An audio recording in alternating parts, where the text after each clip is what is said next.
On behalf of the board of Norwegian PEN, I would like to welcome you all. We're so happy that you're here quite early in the morning and on a Friday, and for a very important cause, because we are celebrating PEN's 100 years of fighting for freedom of speech. And don't make that sound behind me, please. I know this guy quite well. We've been married for 31 years. Okay, does everybody know what PEN stands for? Poets, essayists, and novelists. It started out as a club for writers who wanted to meet, and it ended up as a human rights organization fighting for freedom of speech. So you're all welcome to join us as members if you want. We are very happy to have a bigger crew fighting for freedom of speech. Today, this Norwegian documentarist, Erling Borgen, will chair the conversation with our guests of honor sitting here. And one, unfortunately, didn't make it, so she's on her way, but she's on that screen. And you will meet them all soon. Erling has made more than 100 documentaries. He's an investigative journalist, and he's been a correspondent for the Norwegian NRK, the national broadcasting company in Latin America and in China. So with those words, the future of freedom of speech in Europe, it will last 1 hour, approximately, and there will be possibility to ask questions afterwards. Please, the floor is yours.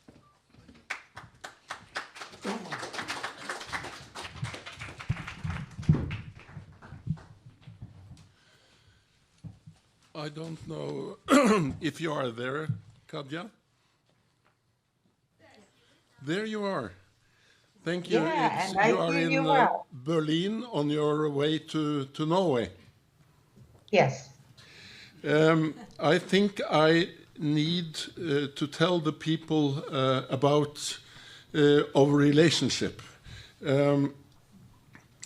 You are one of PEN's honorary members, and I met you the first time in Azerbaijan in 2005 when I was there to make a documentary about Statoil in Azerbaijan, with a focus how come they could invest in a country murdering journalists and violating human rights. And we made an interview with you inside your office in Radio Free Europe. Many things have happened since that time. Many people look upon you as a very brave and outstanding journalist. You have revealed and exposed corruption in your country. But in the middle of this investigative reporting, you have been harassed, been beaten and blackmailed, and you have been in prison several times.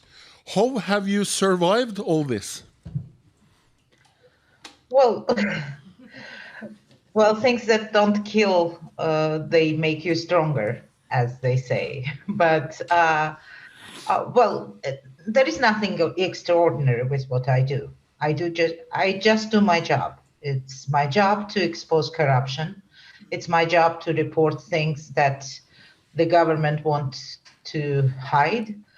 And what makes it extraordinary is the government's response to it. So in countries that are democracy, probably journalists do not face the repressions that we face there. Like the government doesn't plant video cameras in their bedrooms. The government doesn't arrest them for exposing corruption. And the corruption exposés, they result with investigations, criminal investigations with justice and some resignations. That's in normal countries. So in countries like Azerbaijan, it doesn't. It's vice versa. So we get all sorts of harassment, including breach into our privacy. We have no privacy. Then we get arrested, beaten. Then all sorts of bad things can happen to journalists in Azerbaijan. Well, Azerbaijan is not unique in that term. We live in the neighborhood that have those problems. And I greet from here John Dündar, who I am a big fan of. And or Russia or Iran, things are can be complicated or even much more complicated than in Azerbaijan. But still, I mean, it's not an excuse.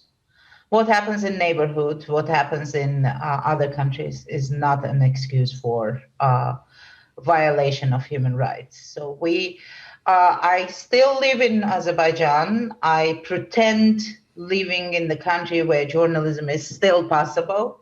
And I keep doing the job I've been doing all the time. So for your information, you have many friends here listening to you, and those people know more or less much of your story.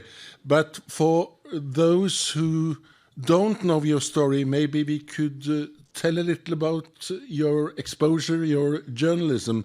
You have exposed the corruption in the president's family. What did you expose?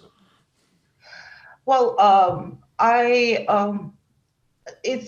haven't been doing investigative journalism all my career.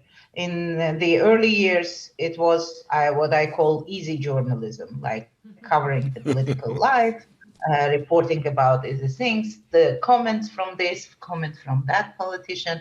And then one journalist have been killed in Azerbaijan. In 2005, Elmar Huseynov, he was killed with 5 bullets in his mouth. And at that moment, I realized that we are also guilty for his death because he was the only one. And silencing him with bullet was sorting the issue for the government. So if we wouldn't leave him alone in the field, then he would not be killed. So that's when I decided to do investigative reporting, the things that he has been reporting, maybe not with the best quality, not with the best international outreach. But I decided to learn how to do it and then do it. Well, I joined several training programs. I increased my network, and then I started questioning the investments in the country because we had investments to the country covered as if it was foreign investment. So the first big expose was about the mobile phone company in Azerbaijan that the government claimed it was Siemens who was the main owner. But I learned that there were 3 Panama companies behind it. So the government was lying. Well, at that time, when I started exposing it, I couldn't access Panama databases. But then the world has changed. The Open Government Initiative happened, and Panama opened their databases. Well, still you had to learn how to look into it because it wasn't accessible for everyone. But there were civic hackers who scraped the database, and I started looking into it. So I found 11 companies of president's family in Panama. It was 2011. It was before the Panama Papers hit the world media. So in 2011, I found 11 companies of the president's family in Panama. 3 of them were used as cover for their investment in mobile communication. But that revelation was a Pandora box. It opened other investments they've been hiding, like big consortiums, and so I continued doing the job. Then I exposed the gold mines that the president actually gifted to his daughter, to his daughters. Then I exposed another mobile company. Then I learned that the highest flag stock, the patriotic project of Azerbaijan, was actually the way how president's family earned money on it. So they contracted the building of this the construction of the flag stock to the daughter's company, president's daughter's company.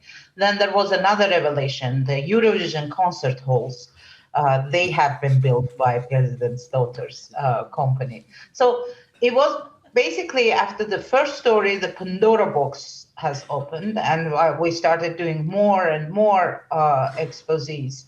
And that was the time when I received a letter with the pictures of me in my bedroom. And I guess that many people here, they don't know that story. And it's impressive that you want to talk about it. But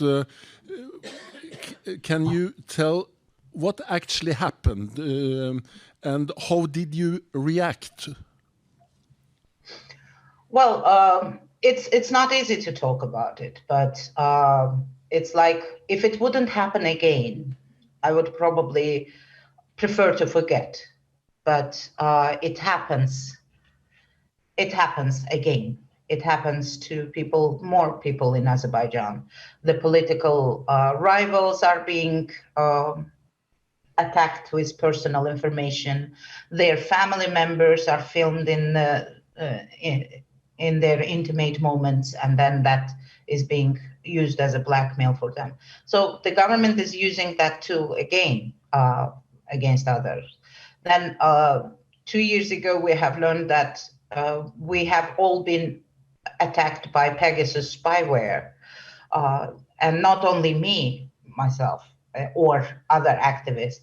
In my case, for example, my niece, the taxi driver I'm using most, the boyfriend, the family friends, they all have been attacked by Pegasus spyware because they've been in touch with me.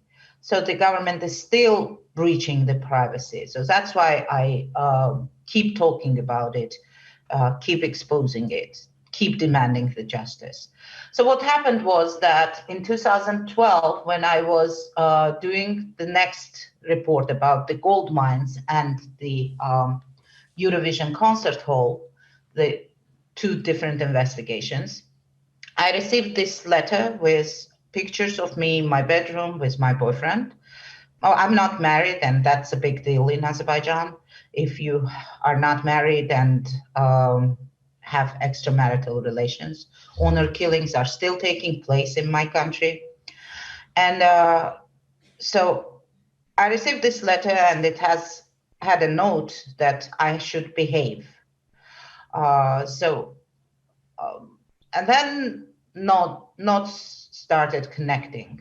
I investigated this letter. Well, I went public immediately. I said, this is the response to my investigations, and I even announced the topics of investigations I was about to finish. So I basically, I was scared that at some point I might be scared and turn back. So I burned the bridge. I announced the topics of investigation so I wouldn't have a possibility to retract, to go back. So I continued investigations. I also investigated the camera thing. I found an engineer who installed the cables. The cables were leading to state-run telephone box, and the engineer told me the exact time when he installed it. It was a few days after the first Panama story. So that's how the notes are connected. Well, years have passed since then. During this time, I won the case in European Court of Human Rights, proving that the government was behind it. And now the Committee of Ministers in Council of Europe demands a new investigation into the case. The new investigation is relaunched, but no progress is happening since then. Let us talk about when you were arrested. That happened in 2014, and you were charged with tax evasion. What happened, and how did you react to those accusations? Well, initial charge was that the colleague who attempted a suicide said that it was me who drove him to suicide. Then he confessed. So I was arrested. After 2 months, he confessed that the Minister of National Security forced him to write that confession. He was kept in the psychology ward of the hospital by force so he would confess, so he would write the testimony against me. So that's how the arrest itself has happened. When this guy came out and spoke out about being forced to testify against me, they brought up new charges, and that was financial charges. They accused me of evading Radio Free Europe's taxes, profit tax. Radio Europe is non-profit company, so there's no way that they would have a liability for profit tax or pay it. But anyway, I had nothing to do with Radio Liberty's finances. I was an editor there, so I didn't have any financial responsibility. So it was just they just arrested me, and then they made up some accusations. And so this is. And in 2015, you were sentenced to 7.5 years in prison. And it's amazing I've read an interview with you where you stated that inside the prison cell, you became a stronger person. How come? Well, prison is a kind of a difficult place. You learn things there. You learn new characters. You face the people you would never face in your normal life. So you have to learn things. And it's an obligation to be strong there. So you control the narrative. You try to control the narrative there. So you keep smiling all the day. You laugh all the day. It's just the only thing you don't control is your dreams. So in your dreams, you see the freedom, you see the nice things and then you wake up to the reality. So, but then you have to manage relationship with other inmates, because they've been used as a mob against you, so that you had to build a relationship so they would refuse to be used against you. So it's a school. It's quite good school. They let you out of the prison after 573 days. How come they did that? Well, there was a huge campaign against it, and the bold media would come up with headlines about me all the time. The Organized Crime and Corruption Reporting Network, which I was part of, which I was working with, they organized a network of 100 journalists who would do investigations about Aliyev. So when I was free, I would do like 1-2 investigations per year. Well, that's a capacity. So you don't do much. It's hard work. When I was in prison, there was an investigation about Aliyev in international media every week, and that was called Khadija Project. So that was a huge support. They've been calling to strip the First Lady of Azerbaijan of her regalies as a UNESCO ambassador. And so it was coming very pricey. So there is also a negative part of it. Like, I got so much attention that it stole attention from all other political prisoners. And after the prison, I basically dedicated most of my time to defense of the political prisoners. Today, you are chief editor of the TV station. It's called Toplum in Baku. Yes. Does this mean that the situation for journalists have been improved in Azerbaijan? Oh no, no, that doesn't mean so. It's an online TV, and we get hacker attacks once in a while. Like since I became the editor-in-chief in June, we had two digital attacks to our channels in YouTube and in Facebook. So then they prevent you from growing. So that's what they do. Now they have the new media law that creates a registry of journalists, and that will divide the journalists to those who are controlled one and those who are not controlled one. So far we are ignoring all these new laws. We do not register in that registry. Now they are threatening us with the new trials if we don't register, but we keep doing the work.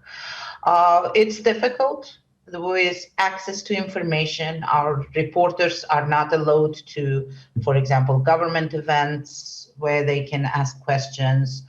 It's very difficult. But you cannot let them to stop journalism in the country completely. In 2014, basically, everyone went to exile. Journalism went to exile. And I came back from prison to the reality where there was no independent news organization visible to people. So everything was in exile. So I decided that we have to stop this. We have to do something about that. You have won 3 cases against the state in the European Court of Human Rights. Actually 4.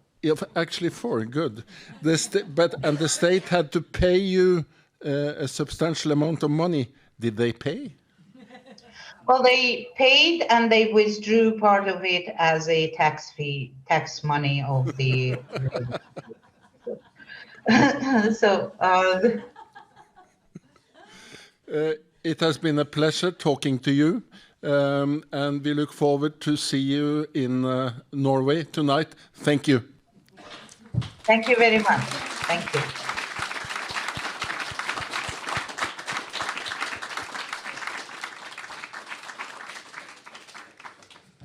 And then it's my pleasure to interview the next guest, Can Dündar from Turkey. Welcome.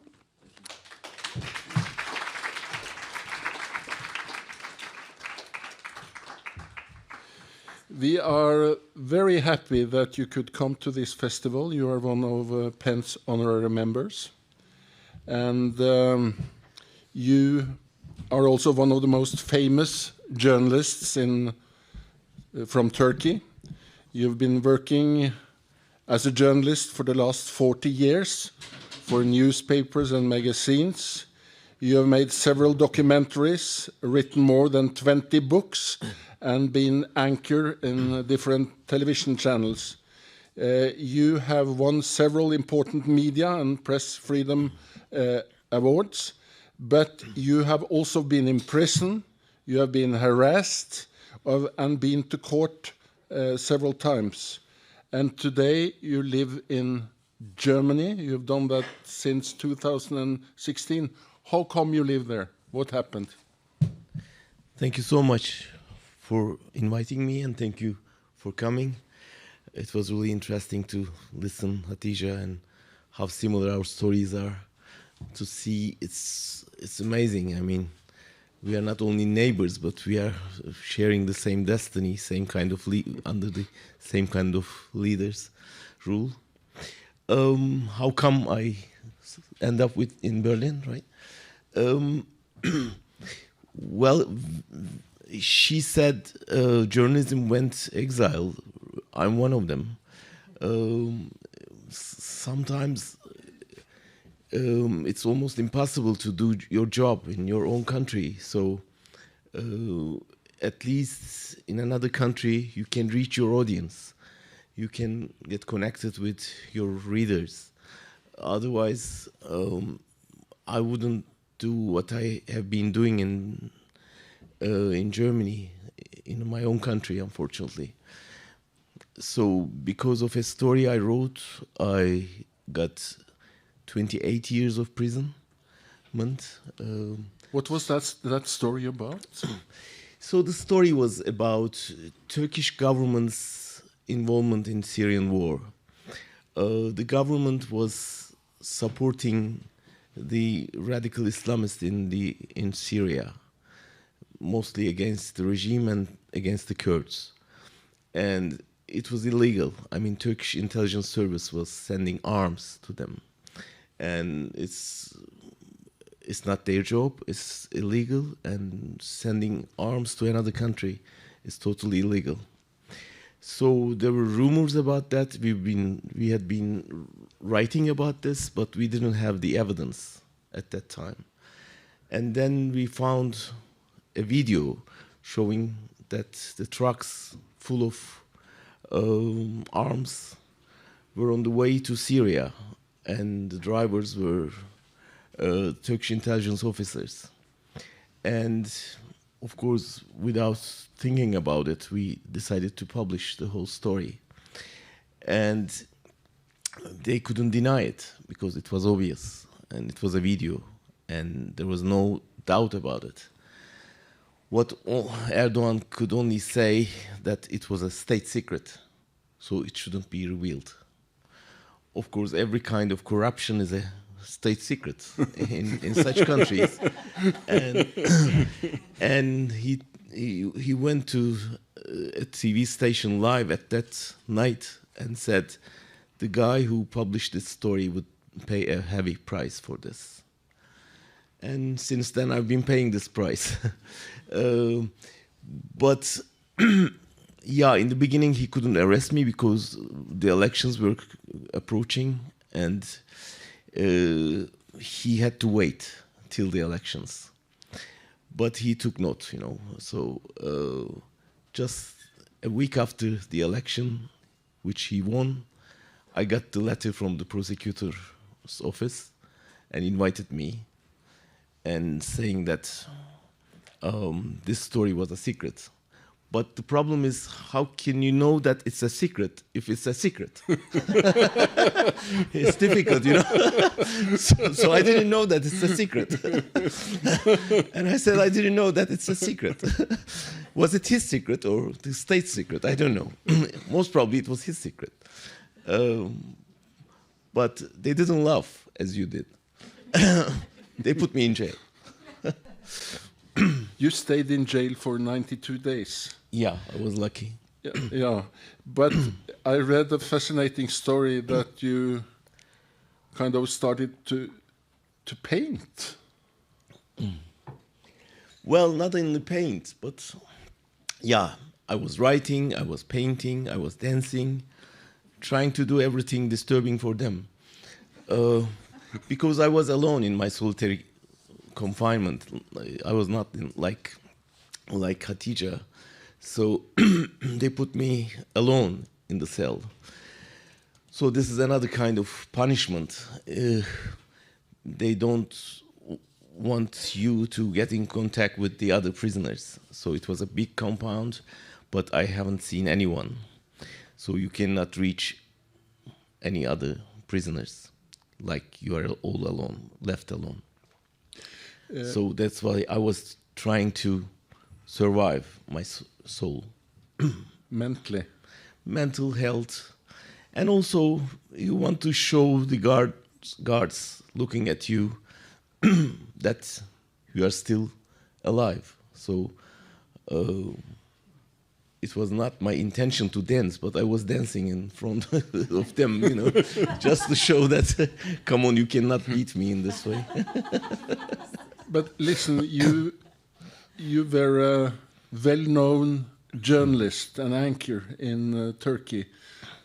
Did the newspapers write about your case? Yeah, yeah. I mean, The problem is most of the newspapers were owned by the government, the businessmen close to the government. So the media was already, at that time, was kind of owned by the government, most of the media. But the rest, let's say 20%, was really pushing hard, especially in my paper. But also, I agree with the Khadija that the international coverage, international attention helped a lot. Because knowing that people are, caring about you somewhere in the world. After your 92 days in prison, they let you out in February 2016. Yeah. But only a few weeks later, you had to go to court again and was nearly shot outside the courthouse. What happened? It was a surprise that they let me go. I mean, they released me because at that time, most of the judicial system was under control of the government, except the Constitutional Court. So he couldn't, at that time, now it's under control, he couldn't control the high judges, Constitutional Court, and they decided in favor of me and decided for my release. And Erdogan the other day said, I wouldn't respect this decision, I wouldn't obey this. But he had to obey, and he let me go. Interestingly, I mean, imagine, now the high judges who decided for my release are in prison. In prison that I used to be. I mean, we are talking about such a country. I mean, high judges in prison. So they let me go. Then the government understood that it didn't work in this way. They tried something else. And they hired a gunman, and they tried to shoot me in front of the courthouse. And I was expecting my decision at that day. It was the 6th of May. And someone approached me with a gun in his hand and shot twice. But I was lucky. My wife, heroically jumped over him and prevent him shooting. And he shot, but he couldn't shut me down. And instead, another journalist was wounded. On that same day, you were sentenced to 5 years and 10 months. Yeah, the same day. Yeah. And judges were very sorry. I don't know whether for me or that he failed anyway. But yeah, I survived. And you know what? He's free now. I mean, he didn't get, I mean, the gunman didn't get any punishment for this. But they punished my wife instead. Yeah. For saving me, saving my life. We can come back to that. Yeah. You were sentenced to 5 years and 10 months, but you never went to prison again. What happened? Because we applied to the higher court and waiting for the decision of the higher court. And 5 years is not so much. So already I spent 3 months in jail. So they didn't put me in jail again. So we applied to the higher court, and we were waiting for the decision of the higher court at that time. But I was traveling around, and I was working as an editor-in-chief at that time. You were outside of Turkey when you decided to stay outside Turkey. What happened? Well, I was trying to finish a book. In fact, it was very fruitful 3 months in jail. You have enough time to write a book. Because nothing else to do, you know. You don't have a cell phone, and imagine, really, there's a world without cellular phones. Try to understand that. And no calling phones, no knocking doors, so all silent, and you can write all day long. So I finished the book in 3 months. So I was editing it in Barcelona. I went, after this turmoil, I went to holiday on July 2016, and in the second week there's a military coup attempt in Turkey, a huge one, and they tried to topple Erdogan. It was a big event, and I immediately wanted to go back to my country. As the editor-in-chief, I should have been there, But they said the situation is completely changed now. There's no rule of law anymore, and there's a list of journalists to be arrested, and you are number one on the list. And my lawyer said, you'd better to stay for a while away. But imagine you are in holiday with a small case full of books, nothing else. And I decided to stay another week, but then said it will take more. So you'd better to find a country to live in. And I opened the map and look at the map, trying to find out a country to live in. And of course, then I went to Germany. I went several places, Stockholm, London, Paris, and end up in Berlin and start a new life from the beginning. But I guess maybe this is a personal question, but I guess you had all your money in bank accounts in Turkey. What happened with this? They got it. They took it? Yeah, I mean, they confiscated all of our assets, our house, our car, bank accounts, everything we had for the last 40 years is gone in one decision, without any legal decision, not only not being in Turkey.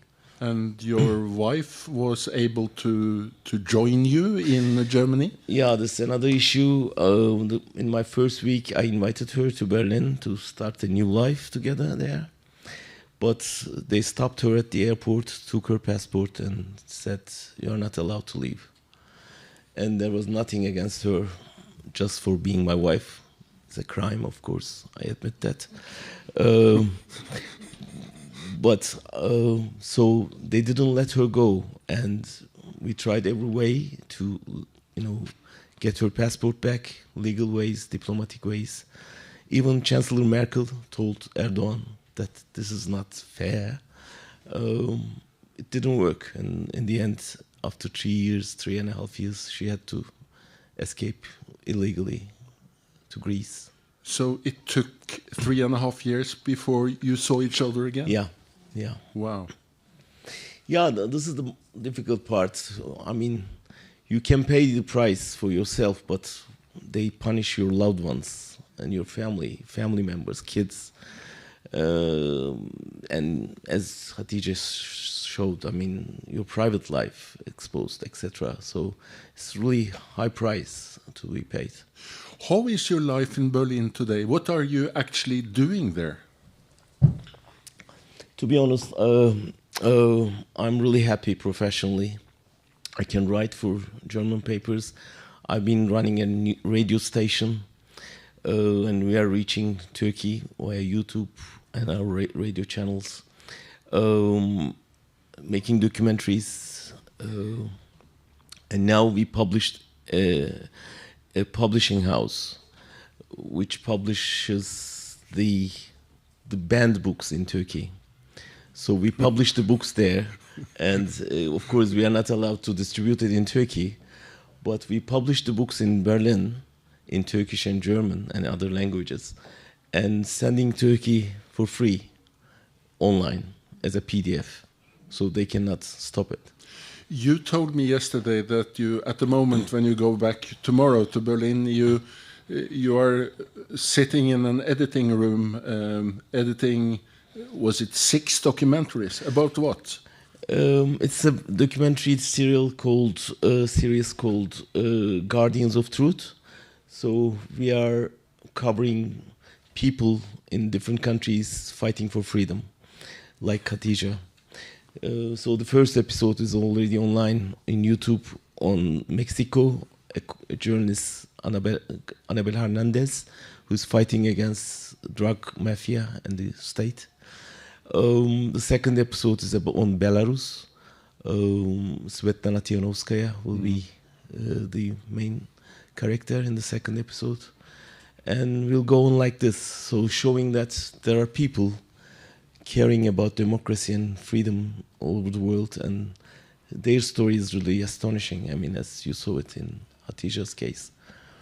How will you characterize Turkey as a country today? I'm asking because Norway and Turkey is members of the same military alliance, NATO.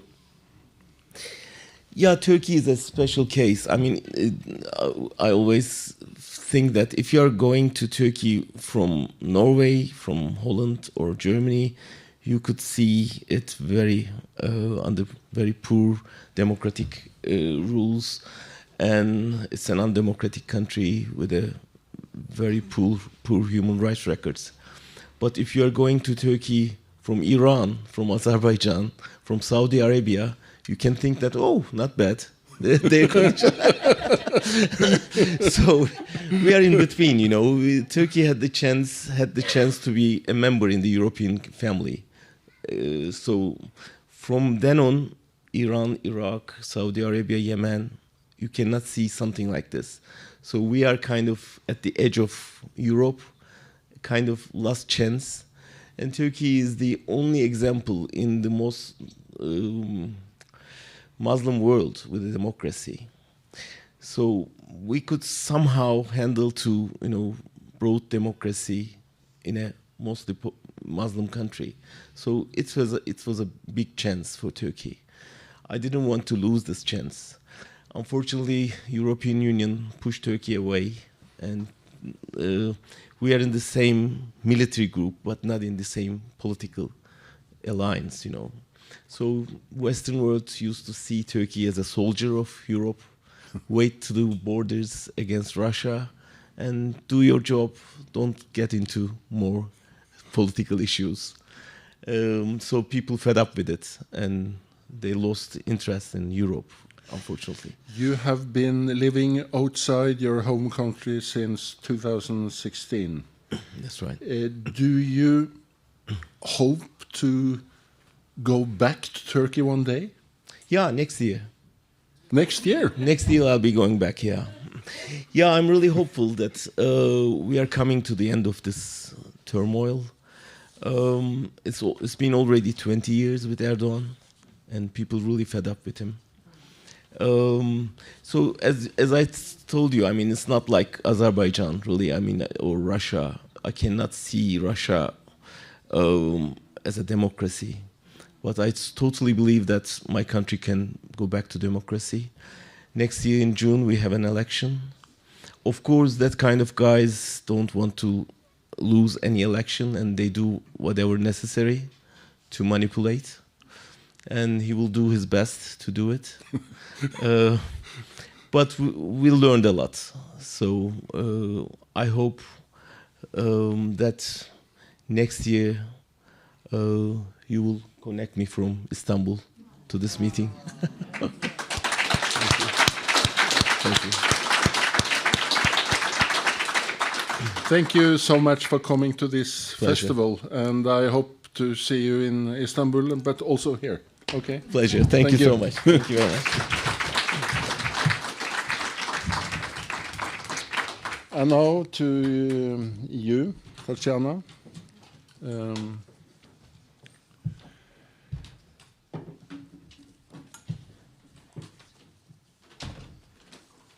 Taciana Niadbaj she's a poet and an activist and the president of PEN in Belarus, but she lives in Poland. And I have to ask you, why did you have to leave Belarus? So I need to say that I didn't want to leave Belarus, and I thought that I will stay until the last. And I was preparing for the detention. As my colleague have said, I thought that maybe in prison, I didn't want to be in prison, but you know, and I understand that in prison you can do a lot of work for human rights, yes. But maybe I'm a writer and I don't have time to write last years, and maybe I thought that maybe in prison I could write anything.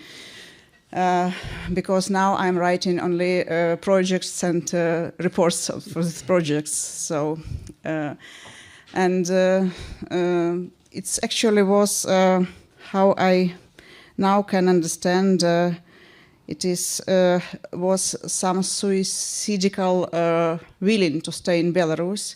Of course, I understood that this was my country. This is my place. I didn't do anything wrong. So why should I run? Why should I leave my country?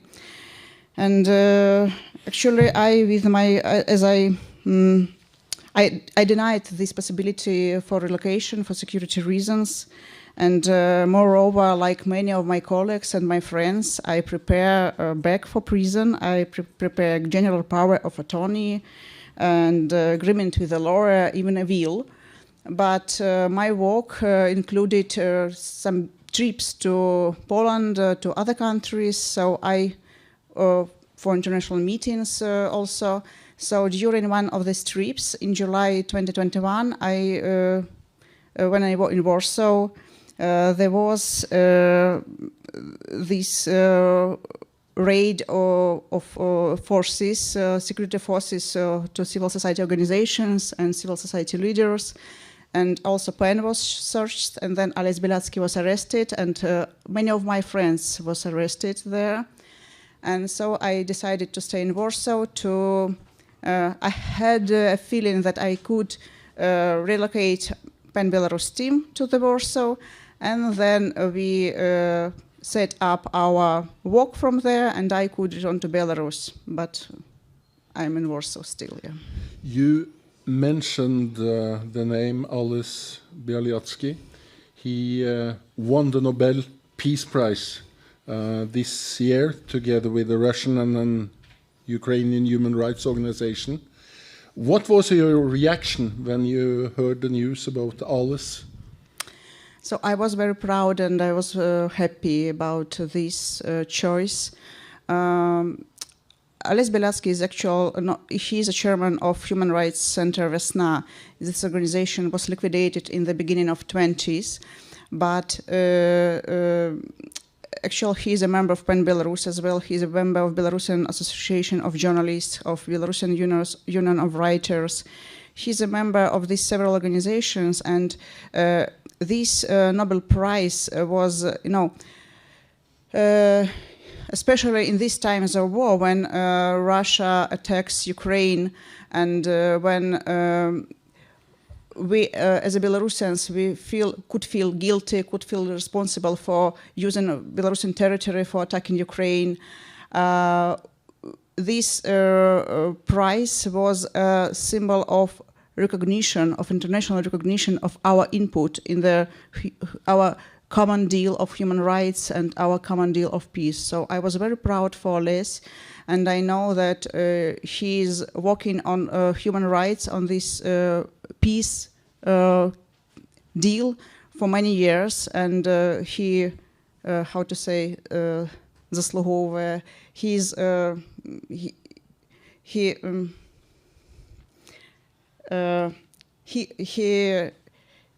it's his prize, yeah. It's his prize by. I know that an organization here in Norway, Human Rights House Foundation, they have worked very closely with Ales, and they haven't heard from him for a long time. What do you know about his situation in his prison cell? Frankly speaking, I should say that I'm also working with Human Rights House Foundation. Good. Because as a part of Belarusian Human Rights House. Fantastic. And I'm working also with one of Belarusian independent media. And of course, I'm in contact with Natalia, with Elis' wife. There is a problem that conditions in Belarusian prisons are so terrible.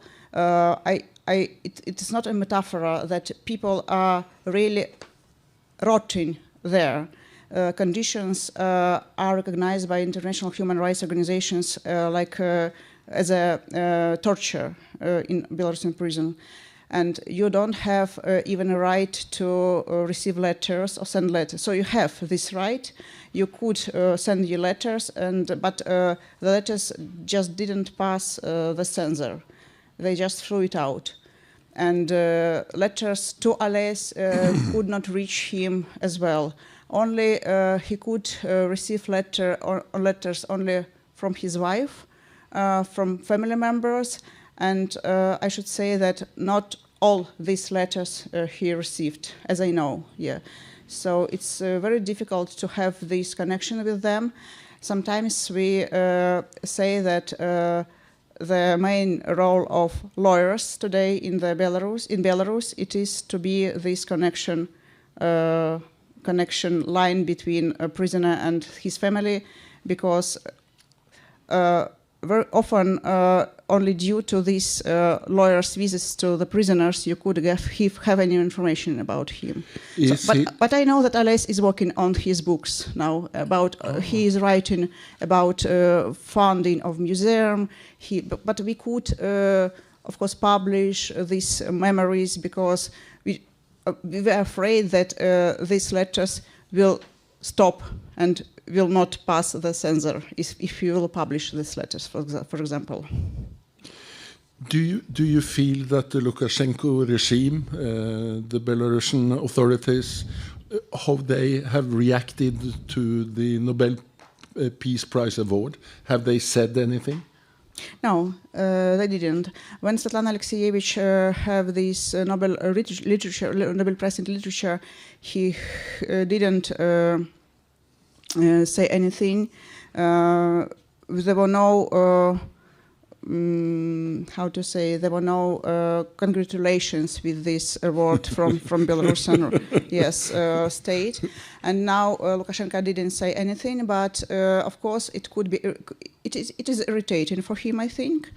But for now, for the past 2 years, earlier he was a little bit, maybe not he, but Belarus, other Minister of International Affairs, for example, could be worried about international image of Belarus. For now, it is so bad that they don't worry about it. In the summer of 2020, just before the presidential election, Belarusian authorities arrested so many opposition supporters demonstrating in the streets of Minsk. Can you describe the demonstrations and the protests against Lukashenko? Did you at that time think that this could have been the fall of Lukashenko? We had such hope that it could be the fall. But it was a very strange situation, because during the spring 2020, pandemic started, and it was so so calm situation in Belarus in terms of political activity.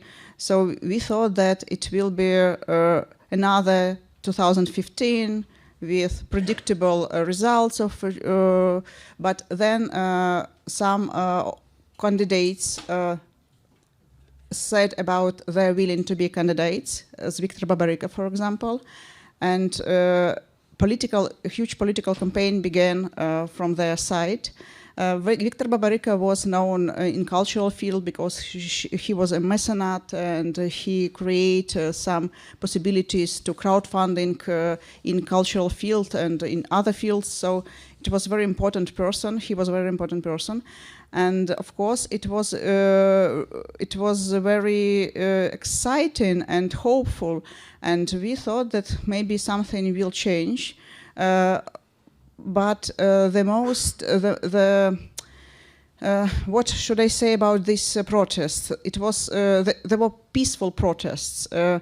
Sometimes now we are accused, as Belarusians, that we have this peaceful protest, and we didn't really fight for our independence and for our democracy and for our human rights. But I think that these peaceful protests, maybe they are not so effective, it's so resultative, but I could be proud of these peaceful protests. this peaceful mood of protest, because there was one other thing that nobody after Crimea in 2014, nobody would like to give Russia a possibility to came with military forces to Belarus. So we try to be very peaceful and very law oriented in these protests, you know. How brutal is the Belarusian authorities? Can you describe the violence and beatings and the torture against innocent people in Belarus today? Yes, after 2020, there were 3 days of without internet in Belarus, almost without internet, and we just heard cries from prison walls, and after August 12, forces began to release prisoners because they don't have place for new prisoners. Information about these beatings and tortures became public information. So they just tried to release these prisoners, and we saw beaten, tortured people. And it was very hard to accept and hard to understand, because these tortures were a part of a European country in 2020. We read about such tortures in books which described World War II. And one more thing, these tortures were made by our neighbors, but our people, but Belarusians, but friends of our friends, you know. It was hard to understand and hard to accept how could we live in one country, what should we do, how could we explain to ourselves this situation, why they do it.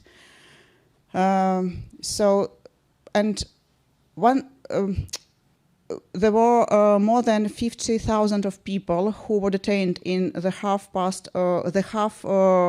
in the second half of 2020. 50,000? More than, yeah. It was also these short time detentions, when you are detained and they could be released without protocols or without these reports about. But a lot of people were detained on these administrative arrests, were beaten, were tortured. And sometimes we have a lot of stories about how people were beaten, how people were in cells, and it's very terrible stories. We have a committee of human rights organizations, Belarusian, it's Vesna Center and Pravaya Initiativa Law Initiative and other international organizations which are collected these cases of tortures and documenting these cases. But what I should have say that now for the world agenda is changed. Belarus was priority, one of the priorities for the world in 2020. After the February, Belarus is not priority, but we have the wave of repressions is so intensive as it was before the February. Every day we have new and new detentions. Every day we have new and new political prisoners. For now we have more than 1,030 political prisoners. How many? 1,300 here. Political prisoners. Yeah. Several EU countries and also Norway started an economic boycott of Belarus. Has these boycotts had any effect? So I should say that partly yes, but it is a long time perspective when it will be effective in real. But partly no, because still there are ways to circumvent these boycotts, these sanctions, to have these trade connections with Belarus and via third countries. Yeah. We have to sum this up, but I'm interested in knowing the other candidate in the presidential election, Svetlana Tsikhanouskaya. She's living in Lithuania. Do you know anything about her activities, her strengths, what she's doing? Yes, I think that she's a brilliant woman. She made a lot of huge work on herself as well, because it was not her willing to be a candidate. It was just a situation when her husband and other candidates were put in prison, and he was a household, and she didn't have any experience of this in political activities. And for now we have a real person who couldn't be shamed for her when she's talking to politicians during international meetings or to journalists and so on and so on. Of course, we have connections with her, but as a human rights organization, we have a distance also for her, because we should be independent from political structures, and we are, of course, we are supporting her intentions for democracy, for human rights, but we are also independent part of civil society community. You have already mentioned that Belarus is supporting Russia in the brutal war against Ukraine. What do you think are the opinion of the Belarusian people? Maybe I should say not Belarus, because Belarus it's me, it's Svetlana Tikhanovskaya. She is president-elect, not Lukashenko. Yeah.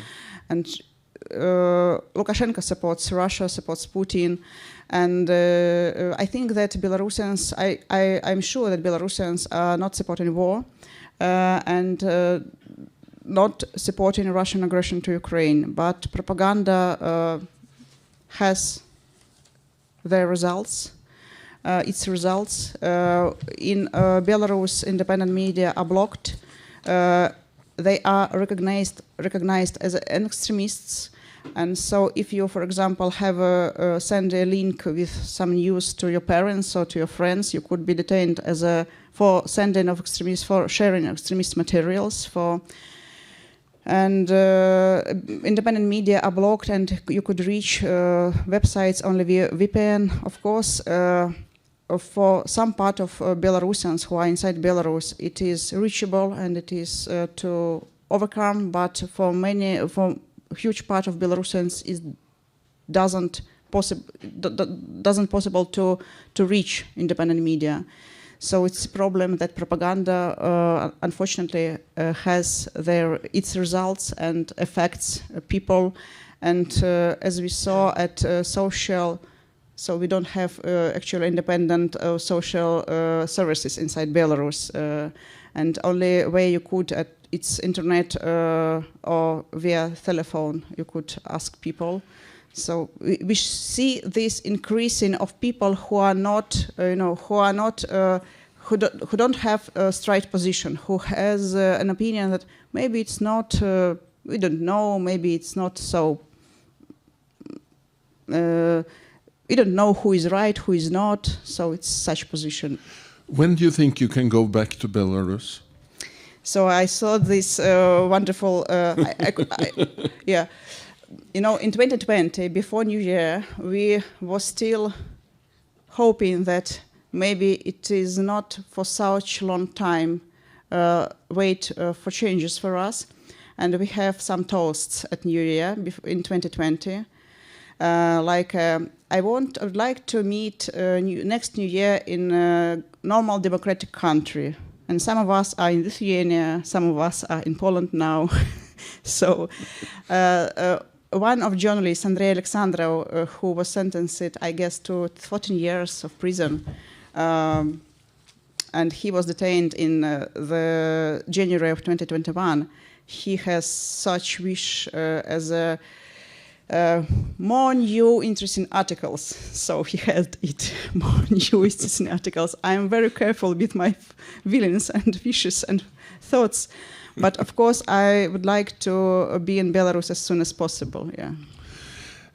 Thank you so much, but you can still sit there and you can come to the stage, because now you can ask questions to the participants or comments, and we have approximately 20 minutes for that. But thank you so far for a very interesting conversation with you.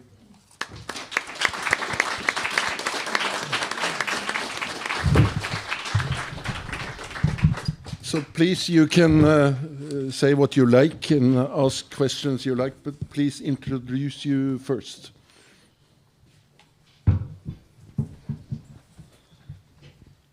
Hello, I'm Meltem Yılmaz Şener, and I'm a senior researcher at a research center here in Norway.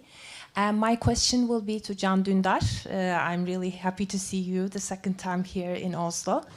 I want you to elaborate a little bit on this so-called censor law, which has just been approved. A lot of people in Turkey, and I mean a lot of Turks who are living outside of Turkey currently are very much concerned about that.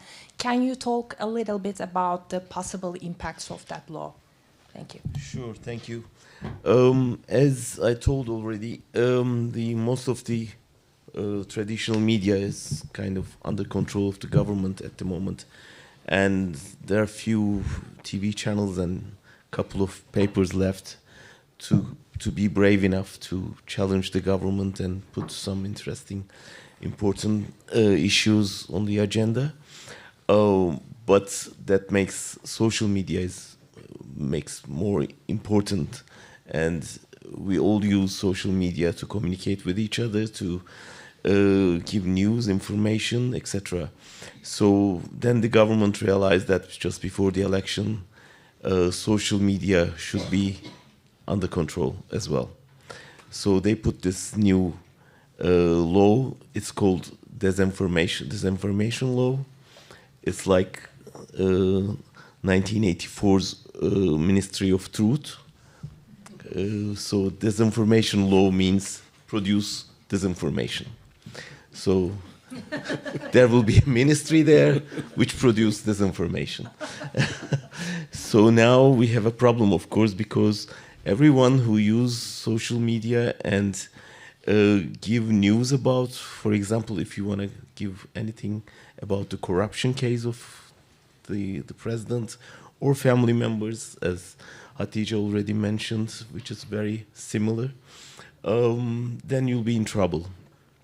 Not only that, but also retweet such tweets or even like it would be a crime. So it's the problem in the country is everywhere in the world is the same. There are brave people, but most of the country is under the kind of there's a cloud of fear over the country. So people are really scared to be jailed or to be tortured, or something would happen to their family members. And it's already a week after this law passed, and I saw my tweets, for example, down, they didn't like it anymore. This is not because they don't like it, but they had to, refrain from liking it. So that's the problem, but I guess we can overcome this. We learn how to bypass that kind of troubles. Thank you. More questions or comments?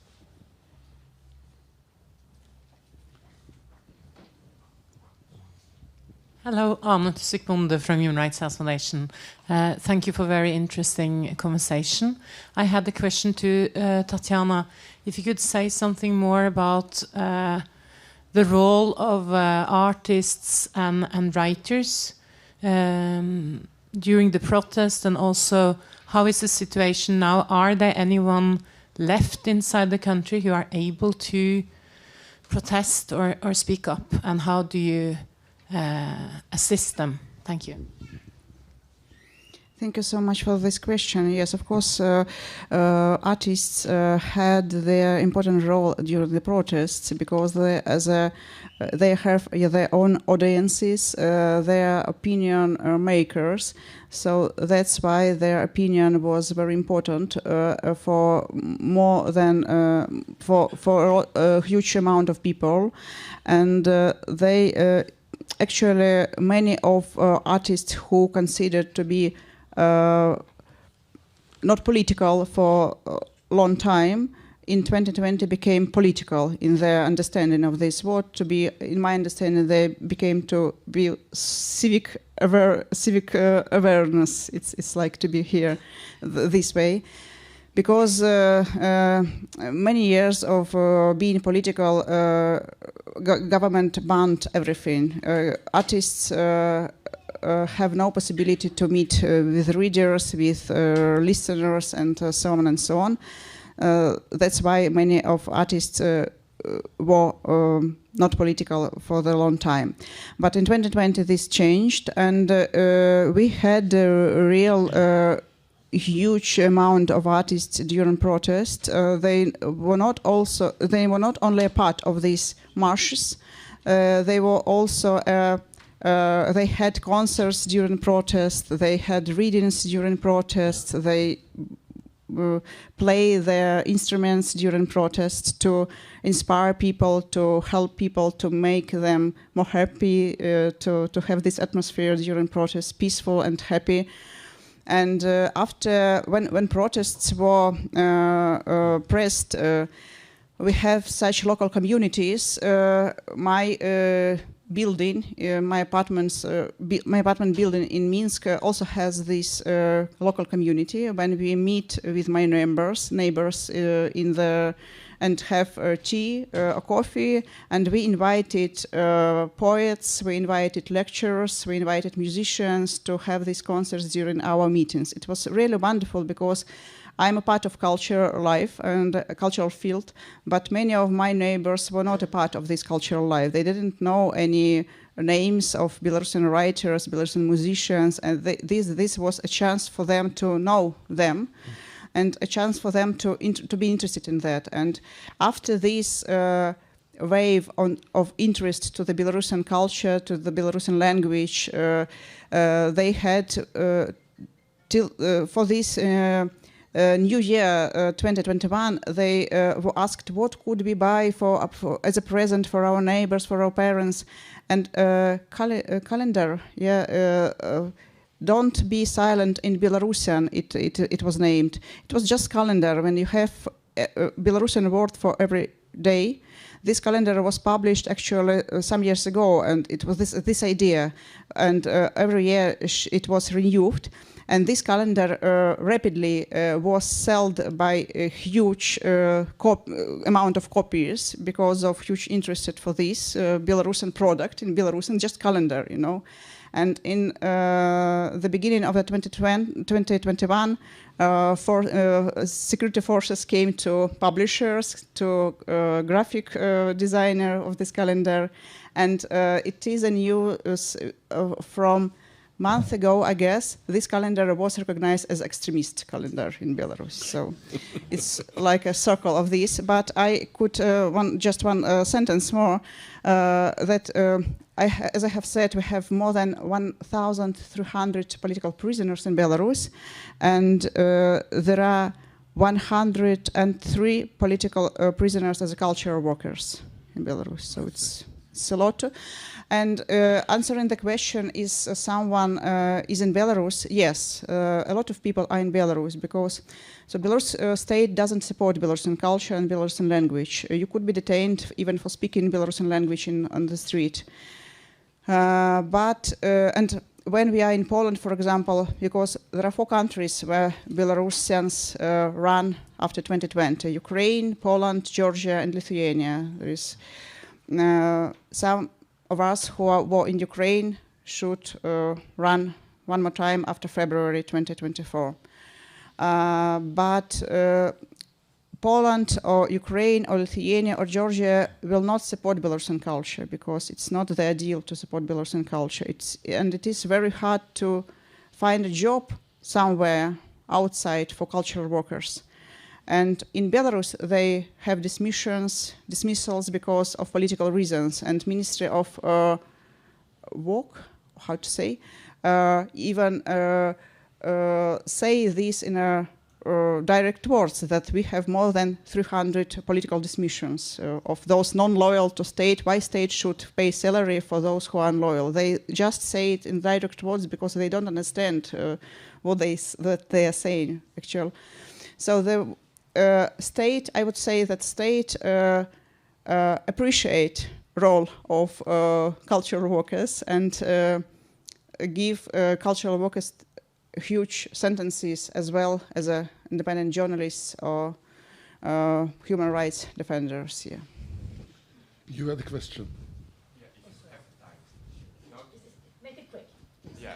So it's just not serious one, but maybe you know there are some kind of research about rats, about when researchers put rats in the same cage, they take some roles, and for example, we just can see more powerful rats and those who are more aggressive, etc. After, if we choose the more aggressive one and put them in the same cage, we also see that there are more aggressive and less aggressive, etc., etc. If, for example, we put all the best people, all the best human rights activists, journalists, etc., in the same city, what do you think? Will we have also corruptions, I don't know, dictatorship, etc.? Good. To me? Yeah. Okay. Well, they did. I mean, they tried in my country. They put all the rats in the same cell, same prison. So we are more stronger. Maybe it's a good opportunity for me to sum it all up, because it's a very good point that I guess Lukashenko, Aliyev, Erdogan, they are same kind of rats in the same prison, you know. They are working together. So using the same methods, learning from each other, getting stronger. So, I mean, we, two of us, with Khadija, three of us, and all of us should be in the same cage, you know, and learning from each other, pretending each other, and sticking to each other in solidarity to challenge him. So it's not only Belarus, Azerbaijan, Turkey. It is human rights defenders against aggressors. So this is the polarization at the moment. Some people defending democracy and the others trying to destroy democracy. So we are learning a lot from each other. And our stories are so connected and similar. So thanks God we have friends in Norwegian PEN supporting us. So we are not alone. And finally, we should win this game. Otherwise, we would lose. I find this a perfect ending. Thank you so much. Thank you. Thank you.